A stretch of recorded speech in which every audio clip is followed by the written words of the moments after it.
Why confess to a priest when I could just go straight to God? It sounds logical, but here's the real question. Did Jesus leave forgiveness up to private prayer alone, or did he give us a real, visible way to receive it? Let's be clear.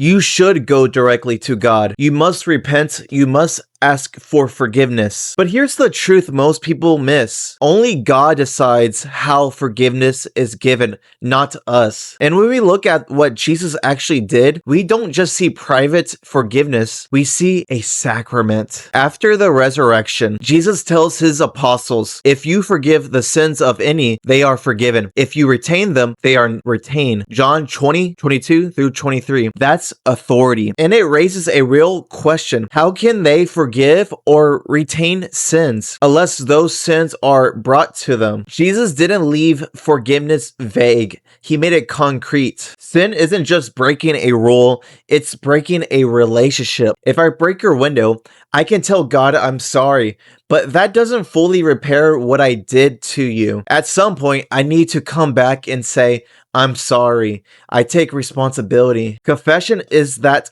moment, because when we sin, we don't just offend God, we wound his body, the church. So why a priest? Because Jesus works through his church.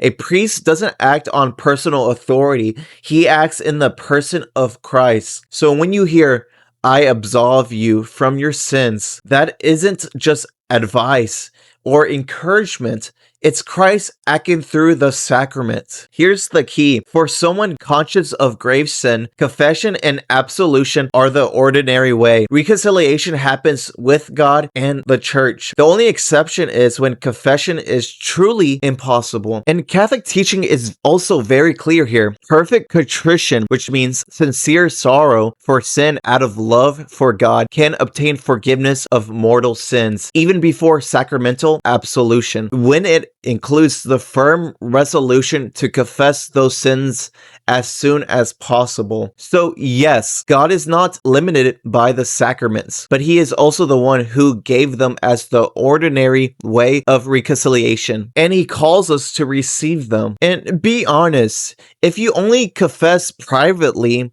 how do you know you've truly received forgiveness in the way Christ established for serious sins? Confession is not a mood, it is obedience.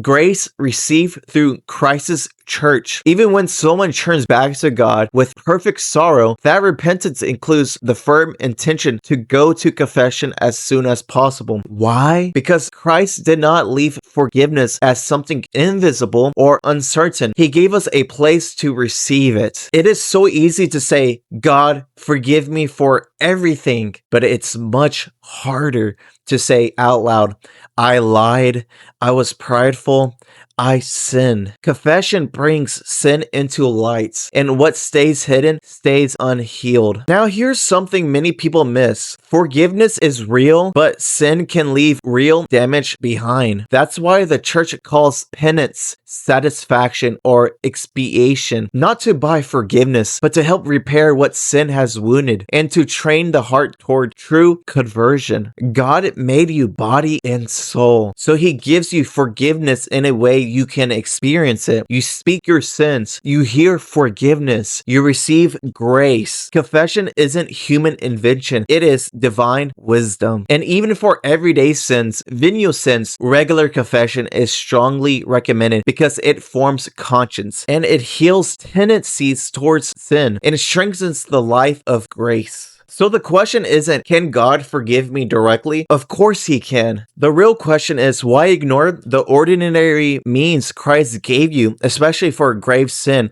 when even perfect repentance is ordered towards receiving sacramental forgiveness? And I want to end with this. Don't settle for hoping you are forgiven. Go where Christ promised to forgive you.